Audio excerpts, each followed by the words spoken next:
आदरणीय संन्यासवृंद, आचार्यवृंद, छात्रवृंद, धर्मप्रेमी सज्जनों, मातृशक्ति, हमारी चर्चा चल रही है वैदिक जीवन विज्ञान, अर्थात जो वेदांत विधा वैदिका, जो वेद से जाना गया है।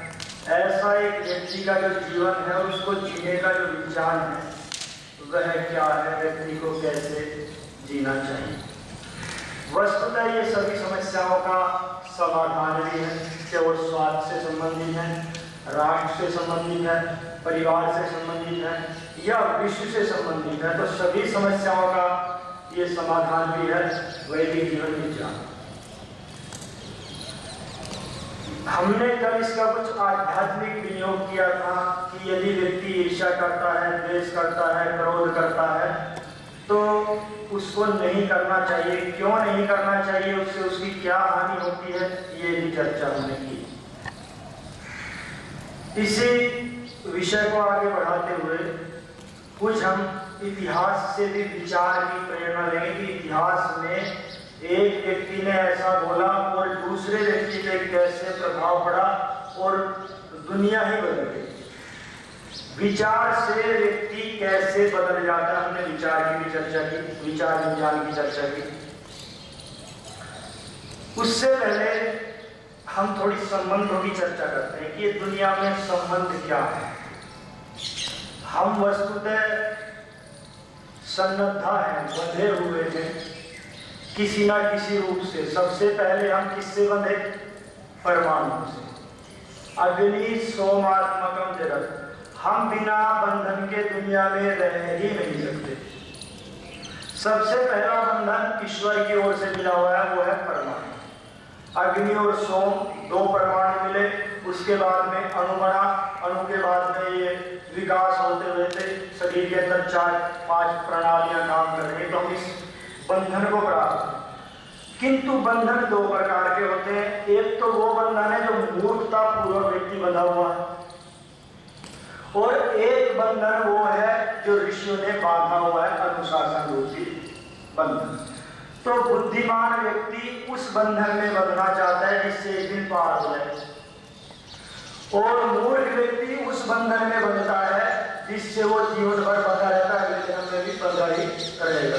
वैसे नाभि से बंधे हुए हम पैदा होते, वहां भी बंधन ही है। तो ये बंधन क्या है? ये है संबंधों का बंधन। किंतु जो इसको जान लेता है वो इससे पार होता है, जो इसको नहीं जानता वो जीवन भर इसी में चलता रहता है। वैसे तो हम बंधन को प्राप्त हुए ही उत्पन्न हुए। इसमें वैदिक जीवन विज्ञान क्या कहता है कि कौन से बंधन श्रेष्ठ हैं? अनुशासन और शास्त्र, ये दो शब्द ऐसे हैं जिन्होंने इनको नहीं समझा तो जीवन में बंधन को ही प्राप्त रहे। अनुशासन और शास्त्र सामान्य अर्थ आपने पढ़े हैं, योग शास्त्रम है, धर्म शास्त्रम है, मीमांसा शास्त्रम है। पर ये शास्त्रम क्या है? ऋषियों ने क्यों दिया है? शास्त्री अनुशासित अनेन ऋषया इति शास्त्र। ऋषि लोग जिसके माध्यम से आपको अनुशासन में रखना चाहते हैं उसका नाम है शास्त्र। और सामान्य बंधन क्या है? पहले ऋषियों का समझ लिया जाए। ऋषि लोग आपको एक अनुशासन में रखना चाहते हैं, वो है योगानुशासन। अनुशासन भी अनेन अनुशासन, अर्थात ऋषियों का एक अनुशासन है जिससे आपका विकास होगा। आप उस विषय को मानेंगे तो आपका विकास होगा, विनाश तो नहीं निश्चित है। उसमें वो होना करना नहीं पड़ता, वो हो जाता है, क्योंकि आसुरी शक्ति इतनी प्रबल है वो अपने आप कर देते हैं, उनके बस में आते हैं। इसके लिए पुरुषार्थ करना पड़ता है। अब योग निरोध है, ये ऋषियों के अनुशासन का मूल सिद्धांत है। अगर योग दर्शन को समझना है तो इसको समझ लेना है, आगे सारी बातें खुल जाएंगी। तो ऋषि लोग आपको किस अनुशासन में लेना चाहते हैं? वो आपकी स्मृति बढ़ाना चाहते हैं, पहली बात। वो आपकी बुद्धि बढ़ाना चाहते हैं, दूसरी बात। वो आपको मेधा प्राप्त कराना चाहते हैं, तीसरी बात। वो आपको बंधनों से रहित करना चाहते हैं, स्वतंत्र जीवन जीने का सामर्थ्य पैदा करना चाहते हैं, स्वतंत्र बुद्धि देना चाहते हैं, और अंदर के जितने अवयव हैं उनको वो जागृत करना चाहते हैं। उन अवयवों की जो उपलब्धि है, जो विभूतिवाद में, वो आपसे चाहते हैं, क्योंकि उन्होंने ऐसा करके लिखा हुआ है। किंतु अगर आप इस अनुशासन को नहीं मानेंगे, उसकी पहली शर्त क्या है? पहला विचार क्या है? योग चित्तवृत्ति निरोध। अगर आप जो इसके आगे हम बताने वाले हैं वो तो सारे फल हैं, इसके बाद जो भी सूत्र है वो तो फल की एक प्रकार की विधि है कि और क्रिया की विधि है कि इसके बाद क्या मिलेगा, इसके बाद क्या मिलेगा, ये करोगे तो ये मिलेगा। मूल सिद्धांत तो केवल इस सूत्र में है। तो ये जो चित्त की वृत्तियां हैं, ये क्या है? ये कैसे आपको बाधा उपस्थित करती है और कैसे आप इनको बाधा उपस्थित कर सकते हैं? ध्यान देने की बात, ये आपको बाधा उपस्थित कर रही है, सबका अनुभव। आप इनको कैसे बाधा उपस्थित कर सकते हैं? उदाहरण के लिए कोई व्यक्ति बोलते हैं जी ऐसा है कि निराश है, निराश है। कोई मुझे भी कभी कभी कह देता कि आप निराश तो नहीं। मैंने कहा भाई निराशा तो हमसे निराशा है कि आज तक हमें निराश नहीं कर पाई, उसको निराशा है, इसलिए जो निराश होकर पास जाते हैं। उसने काफी बार प्रयास किया, दूसरों लोगों ने भी प्रयास किया, तो किंतु उसको हमसे निराशा है। ऐसी स्थिति होनी चाहिए, यही योग चित्त वृत्ति होता है। अर्थात ये जो 5 वृत्तियां हैं जो आपके जीवन में बाधा उपस्थित करने वाली हैं, इनको आपसे निराश होना चाहिए। निराश कब होगी? जब आप इनकी नहीं सुनेंगे। व्यक्ति निराश कब होता है? जब उसकी नहीं सुनी जाती। नहीं सुनी जाती तो परिवर्तन भी कर लेता है। कई बार गुरुकुलों में भी ऐसा होता है, यदि छात्र की नहीं सुनी जाती तो परिवर्तन कर लेता है। कई बार में संस्था में आचार्यों की नहीं सुनी जाती, वो परिवर्तन कर लेते हैं। तो जिसकी नहीं सुनी जाती वो स्थान छोड़ देता है, परिवर्तन कर देता है। यदि आप इनके अनुसार चलोगे तो क्या होगा? ऋषि के अनुशासन में आप नहीं है, भले ही 50 बार आप उसको पढ़े हैं, पर इनको अपने अनुसार चलाना है।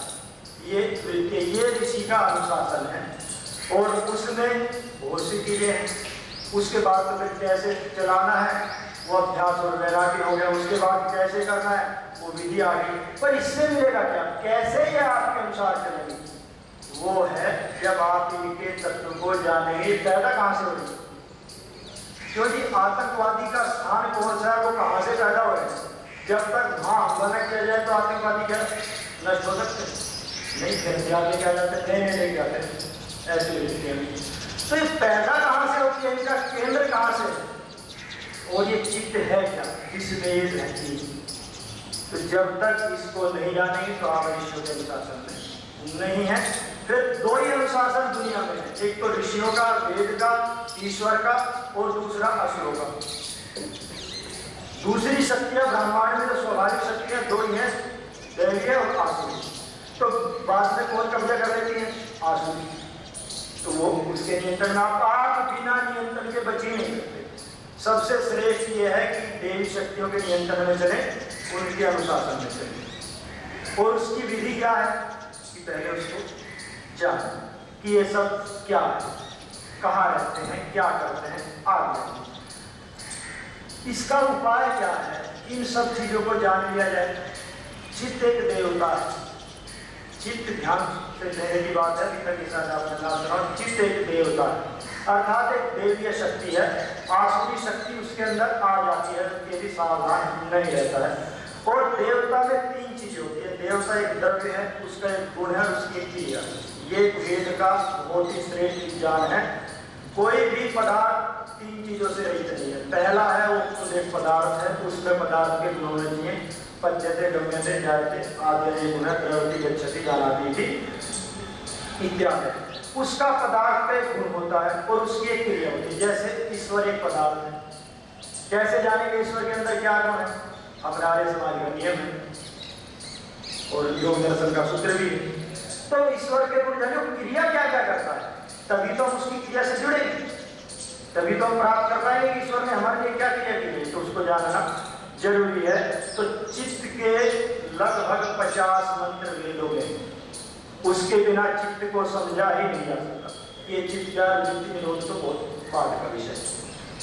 तो हम कहाँ तक पहुंचे कि बिना वेद को ठीक से जाने, तत्व को जाने, चित्त वृत्ति निरोध भी ठीक से नहीं हो सकती। बाकी तो सब हमारे नियंत्रण में है। उसके बाद में क्या होता है, मनु जी कहते हैं कि जब आप अनुशासन में रहते हैं ऋषियों के, तो आप फिर आसुरी शक्ति आपके पास नहीं आएगी। आप उसको जानने के लिए पूर्ण पुरुषार्थ करेंगे। जब आप पुरुषार्थ करेंगे तो ईश्वर न्यायकारी है, पुरुषार्थ का फल मिलता ही है। ये तो मैंने उपलक्षण के लिए बताया। ऐसे ही वैशेषिक दर्शन है, 6 पदार्थ हैं, 9 द्रव्य हैं। उन 9 द्रव्यों में अग्नि का तत्व जान करना है। तो अग्नि का तत्व ज्ञान क्या है? ये की अग्नि नहीं, जो अग्नि में भोजन पकाते हैं नहीं, सूर्य की अग्नि नहीं, बिजली विद्युत भी जल से नहीं। फिर वो अग्नि क्या है इसका तत्व ज्ञान करना है। उसके बिना मोक्ष नहीं होगा, क्योंकि लिखा तत्व ज्ञान निश्रेष है। तत्व ज्ञान क्या? तस्य भाव तत्व। बिना व्याकरण के मैं बार बार कहता हूँ, मेरी प्रतिज्ञा रहती है, तत्व को जाने ही नहीं जा सकता। बिना व्याकरण के चीजों के अंदर घुस ही नहीं सकते। ऐसे ही होता है कि जैसे अब हिंदी यदि कोई तत्व ज्ञान, वो तत्व ज्ञान से, वो तत्व ज्ञान क्या हिंदी से नहीं पता लगेगा। तस्य भाव तत्व, तस्य तस्य पदार्थस्य द्रव्यस्य। तो तस्य वह हम तो कहते रहते हमारी भावना है, भाव में भी है। वो भाव है क्या? बिना व्याकरण के उसका भी पता लगता है। ये उसका जो भाव है, हमारी कहते हैं ना हमारी भावना है, वो भावना क्या है वो तो बता दीजिए ना, तभी तो पता लगा आपकी है या नहीं भाव। सब लोग हम जीवन में व्यवहार में प्रयोग करते हैं कि हमारी भावना है, पर वो क्या है बिना व्याकरण के इसको भी नहीं जाना जाता। आदि इस हम चर्चा नहीं करेंगे। भावना के लिए कभी एक दिन अलग से चलाएंगे कि भावना है क्या, ये द्रव्य है या गुण है या क्रिया है या रहती कहाँ, शरीर में कहाँ है, क्या काम करते हैं, अलग निकल जाए। तो मैं जो बता रहा था कि 2 ही शक्तियां हैं, एक आसुरी एक देवी। ऋषियों की जो आज्ञा है वो देवी, यानी पूरा ब्रह्मांड यथा पिंडे तथा ब्रह्मांडे आपके अंदर है, उसको जो शक्ति जगाएगी उसका नाम देवीय शक्ति है, देवता जो आपके अंदर है। आपको लगता है कि सूर्य आपके अंदर भी है, चंद्रमा भी है, वायु भी, कभी आपने विचार किया? सूर्य आपके अंदर है, सोचेंगे इतना बड़ा सूर्य यदि शरीर में आ गया तो क्या हाल होगा? ऐसा नहीं है। सूर्य जो स्थूल में दिखाई देता है तो उसकी आकृति विशेष है। सूर्य के मूल तत्व का नाम है श्रोत्र प्रेरयति जानाति सूर्य। वो सूर्य का जो वो प्रतिनिधि द्रव्य है जहाँ सूर्य के अंदर घटना घटित हो रही है, वो घटना आपके शरीर में है, पर वो सूक्ष्म रूप में आप उनको विचारते हैं।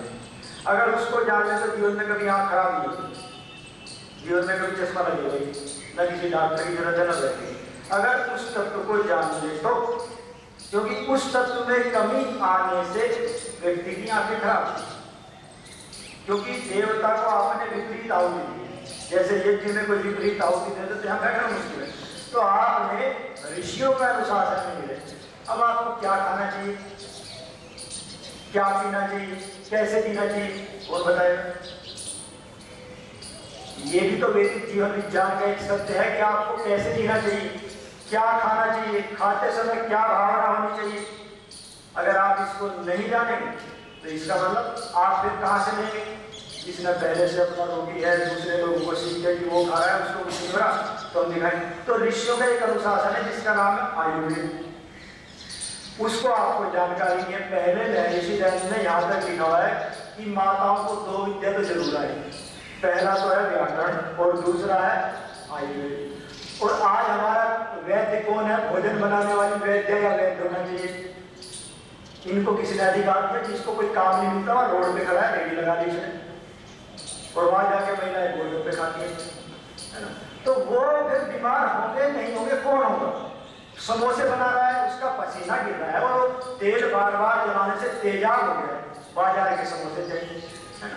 फिर तो अंदर वाले जो देवता है वो समोसे पसंद नहीं करते, तो भगेंगे यहाँ से। तो ये पूरा एक जीवन विज्ञान है, तो न सिखाया जाता नहीं समझा जाता। अब आपने जो बाहर के समोसे आप एक और जंक फूड चल गया, जंक का वैसे आता शरीर में जंग लगा देता है, जिस चीज में जंग लगता है चर्चा करती है, इसलिए फिर घुटने उठने शरीर दिमाग सब चर्चा करते हैं। तो वो चर्चा पिज्जा चाहिए, बर्गर चाहिए, बिस्कुट चाहिए, आर्य समाजों की वानप्रस्थ में चाय कितने नीली भी, ये सत्य है, विद्वानों को भी चाय चाहिए। अब जब आप चाय पिएंगे तो आप ऋषियों के अनुशासन में कहा, आप आसुरों आसुरी जो शक्तियां हैं आप उनके अनुशासन में, यानी आज तक आपकी अंग्रेजों की गुलामी में ही नहीं, और गुलाम व्यक्ति ज्यादा सोच ही नहीं सकता। क्यों? ये चाय किसने पिलाई थी इसका इतिहास पढ़ लो। रेलवे स्टेशन के ऊपर फ्री में चाय पिलाते थे, जो देशभक्त होते थे तो लेके चाय और वहीं डाल देते थे, और जो गद्दार होते थे कि वो अंग्रेजों की कोई बढ़िया चीज है, इनकी जो भी चीजें सारी बढ़िया ही है, हमें अपनाना है, वो पी लेते थे, तो उनके वंशधार भी चल रहे। इसमें है क्या? चाय के अंदर है क्या? अगर विचार करेंगे, इसको बढ़ते देख लेंगे, अधिकतर नेट पे जानकारी ले लीजिए, पकड़े भी गए। जो ये कतल खानों का खून है ना, ये लाल इसलिए होती है, वो इसमें मिलाया जाता है विशेष प्रोसेस से, और शरीर के लिए कितनी हानि है। वैसे मोदी जी ने भी चाय की महत्ता ज्यादा बढ़ा दी है ना, चाय की वो लगा के नहीं, छाछ के और दूध की बढ़ा दे दूध बाद। तो इसमें इतने केमिकल्स हैं जो आसुरी शक्ति को बढ़ाते हैं, देवी को नष्ट करते हैं, तो फिर रोग ही आएंगे, फिर तो पेट की समस्या ही रहेगी। तो ये है ऋषियों का अनुशासन, कौन सी ऋतु में क्या खाएं। अब माताओं को तो जान है, गुरुकुलों में भी इतनी विद्या कोई पढ़ता, उनको भी जान नहीं, फिर गुरुकुल वाले भी रोगी, बाहर वाले भी रोगी, घर वाले भी रोगी, और बेचारे आप जो खाते हैं, आपने 4 रोटी खाई, आप तो मुश्किल से 1.5 रोटी में जीते हैं, 2.5 में तो असुर जीते हैं या फिर डॉक्टर जीते हैं। क्यों? क्योंकि आप रोगी हो गए, वो इसलिए सुरक्षित है कि आप रोगी, और आप रोगी नहीं रहे तो कोई और काम ढूंढना पड़ेगा कि उनको। और वेद क्या कहता है? और वेद के अनुशासन आगे चलिए। जीवेव शरदा सतम, संध्या में क्या पाठ करते हैं जी? बोलिए। पश्चिम में श्रद्धा सतम, जीवे में, और 100 साल से पहले मरेगी तो संध्या झूठी है या सच्ची? सीधी बात है। अगर आप 100 साल से पहले मर रहे तो संध्या से क्या मिला आपको? आपने कोई प्रसाद नहीं किया, केवल आपने तो उच्चारण मात्र किया, मंत्र पाठ कर दिया, नियम है।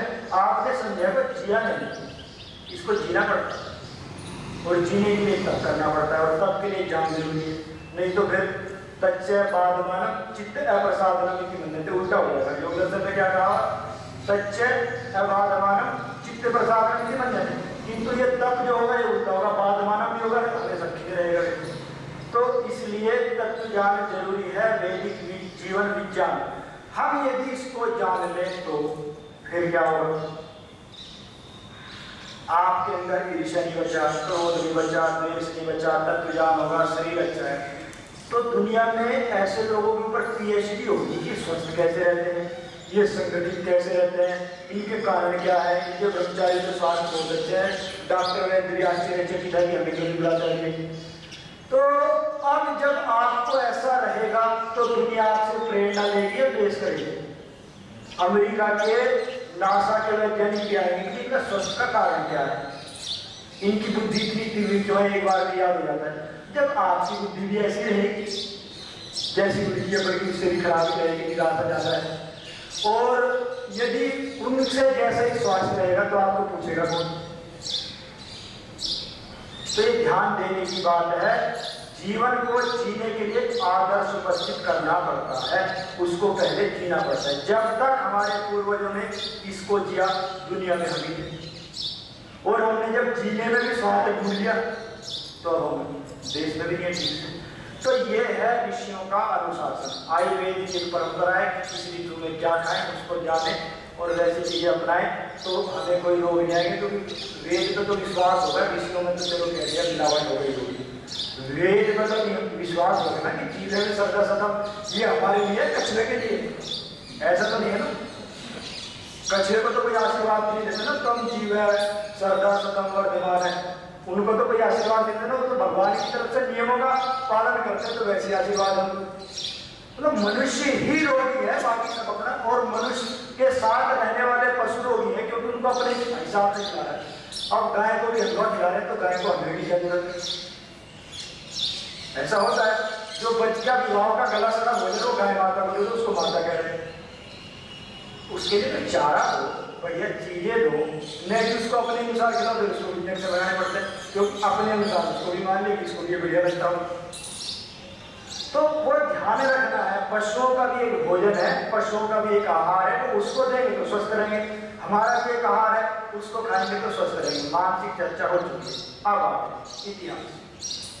नहीं तो क्या है, आसुरी शक्ति तो बुला ही जाती, वातावरण को देख के अपने आप आ जाती। जैसे ही वातावरण देखा, बढ़िया, हमारे लिए सोए हुए थे, अब सोए हो तो सामने कोई बढ़िया सी सुगंध आ रही है उनके अनुकूल, जो सड़ा गड़ा भोजन व्यक्ति खाएगा तो जागृत हो जाते हैं और देवताओं को, क्योंकि देवताओं को तो आहुति भी नहीं रहे, वो शांत हो जाता है। प्रभाव ये पूरा शरीर का विज्ञान है, इसी का नाम देवासुर संग्राम है। अब आगे देखिए इतिहास क्या करता है।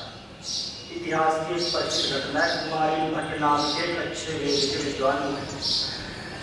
उस काल में बौद्धों का साम्राज्य हो चुका था। कोई एक आध राजा है, कोई बहने माताएं, आज तो ऐसी बहनें भी किसी को प्रेरित करें क्योंकि उनको ही प्रेरणा की जरूरत है। तो उसमें क्या हुआ, वो कहीं नीचे से गुजर रहा था, कोई राजकुमार की सामान्य जो मांडलिक राजा होते हैं, तो उसने कहा कि किम करोमी, वो कुछ वेद की विदुषी थी, सामान्य रूप से चाहती थी कि ये अधर्मी नाश हो और वेद का विकास हो। तो वो उच्चारण कर रही थी, किम करोमी क्व गच्छामि को वेदांत भविष्य, कहाँ करूँ, क्या जाऊँ, क्या करूँ, कहाँ जाऊँ।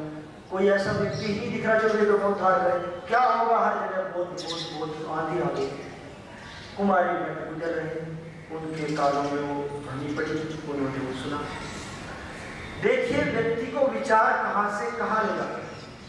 तब तक कुमारी भट्ट के अंदर ये भावना नहीं थी कि मैं इनको विनाश करूंगा, पुनः वैदिक धर्म की स्थापना करूंगा, क्योंकि दोनों पढ़ना पड़ता है उसके लिए। तो उसके अंदर में जो सुप्त चेतना थी, अगर ये राजकुमारी ऐसा कह सकती है, मेरा तो मुख्य धर्म है, तो मैं ब्राह्मण वेद की रक्षा करना चाहता हूँ, तो इसका मतलब ये मुझे ही जगा रही। तो उसने उसी काल में प्रतिज्ञा की, मारुति वरारोही, हे सुंदर बालिके मत रो, भट्टाचार्य अस्ति पुत्रे, इस काल में मैं जीवित हूँ, अहम वेदांत उद्धरिष्ये, मैं वेदों का उद्धार करूँगा। देखिए विचार कहाँ से कहाँ हो जाता है। जिस व्यक्ति की जीवन में कोई ऐसी योजना नहीं थी, सामान्य जीवन जी रहा था, एक राजकन्या ने उसका जीवन बदल दिया, एक वाक्य। और वो क्या करता है, योजना पूर्वक कार्य करता है, योजना बनाता है, वो देखता है, शास्त्रार्थ प्रारंभ करता है कि सफलता पूरी निकली, इनका भी पढ़ना पड़ेगा, इनमें कमी क्या है वो हमें ढूंढनी पड़ेगी। तो 4 साल वो बौद्ध बन के बौद्धों के पद में चला जाता है, धर्मपाल आचार्य उस काल में बड़े आचार्य बौद्धों के। और जब समावर्तन संस्कार होता है, उनका 4 साल का ही होता था उस काल में, जो सामान्य जानता, तो वो कहता है कि भट्ट, कुमारी भट्ट, अब मुझे गुरु दक्षिणा चाहिए। कि बोलिए गुरुदेव क्या दक्षिणा चाहिए? कि जो वैदिक धर्म अंतिम सांस ले रहा है, इस पे चोट आप कर दो, कि इसको आपको पूर्ण रूप से समाप्त करना है।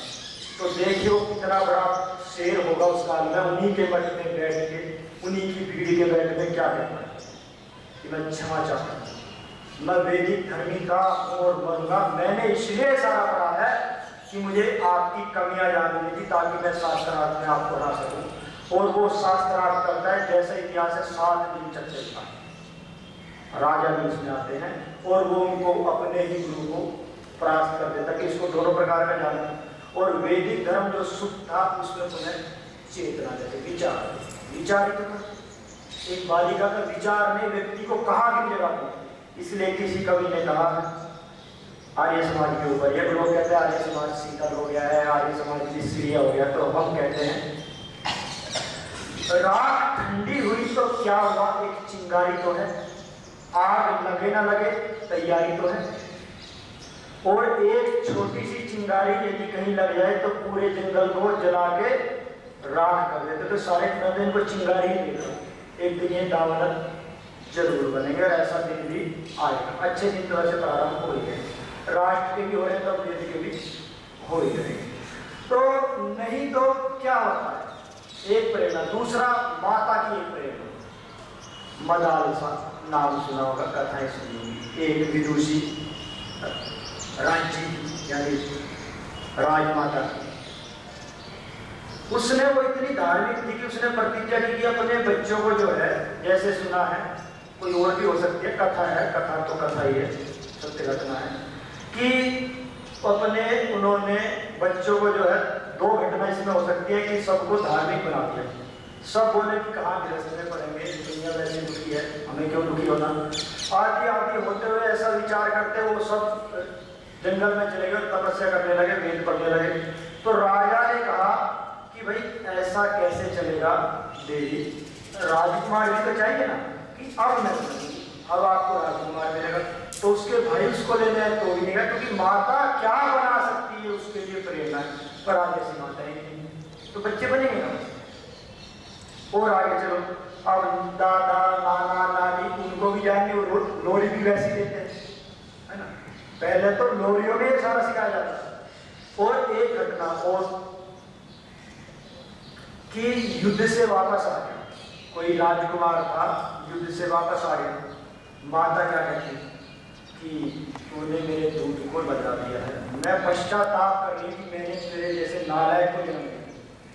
अरे योद्धा वो होता है या तो देश के लिए मरते मरते प्राण छोड़ दे, और नहीं तो विजय प्राप्त करे, दो ही लक्ष्य क्षत्रिय है, तो विजय प्राप्त करो नहीं तो मरो, मुझे तेरी जरूरत नहीं, अभी उठ और निकल जा। ऐसी संतान को पाके मैं अपने आप को दुर्भागी मानता। प्रेरणा अंदर की जो सुप्त चेतना जो युद्ध के मैदान को छोड़ के लगा है, प्रेरणा ने क्या काम किया, उसके अंदर आग पैदा होगी, युद्ध की अपना क्षत्रियत्व पैदा हो गया और लड़ा जीत के आया।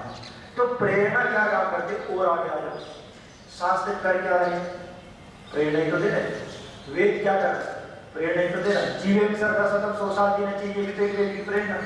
तो हमें शास्त्रों से ऋषियों से प्रेरणा प्राप्त करनी चाहिए, सामान्य जनों से नहीं, तो हमारा जीवन सफल होगा, अन्यथा तो दुखी जो है पैदा भी हुए मरेंगे और दुखी पैदा होंगे अगले जन्म में, अन्य यदि हम ऋषियों के अनुसार जीवन नहीं जिएंगे। ओम शांति।